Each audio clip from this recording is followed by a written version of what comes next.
こみゃにちは、隅のこみゃです。今回は仕上げ墨出しについて、未経験の方向けに噛み砕いて解説します。仕上げ墨出しは、建物の中に基準の線を引く仕事です。この線があることで、サッシをつける位置、床や天井の高さ、壁やタイルの位置、こういったものが全部正しく決まります。簡単に言うと、職人さん全員が見る答えの線を先に作る仕事です。なぜ必要なのか。建物の中には最初から正解の線はありません。もし墨出しをしないと高さがバラバラ傾いてつく、左右でずれる、こういうことは普通に起きます。だから最初に正しい高さ、正しい向きを墨で示す。それが仕上げ墨出しです。仕上げ墨出しでやることは2つだけ。未経験の人はこれだけ覚えてください。1つ目、レベル墨出し。これはこの高さが基準ですという横の線です。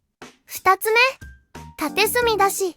これはここはまっすぐですという縦の線です。仕上げ墨出しはこの2つをセットで行います。どういった場面でこの墨は使われるのか。仕上げ墨出しの墨は、サッシ、内装、床、天井、タイル、仕上げ工事のほぼすべてで使われます。つまり、後から直しにくい超重要な作業です。仕上げ墨出しは難しい仕事なのか。正直に言うと、作業自体は難しくありません。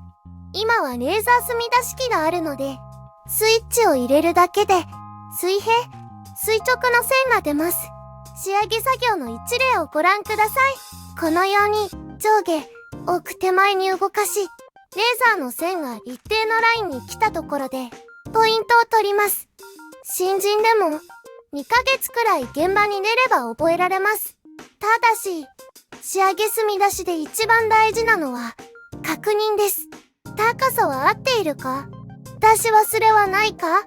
間違った場所に墨を打っていないか？ここをサボると、後で全員が困ります。最後に仕上げ墨出しは、目立たないけど、現場を支える仕事です。この墨が正しければ、後の職人さんは楽になります。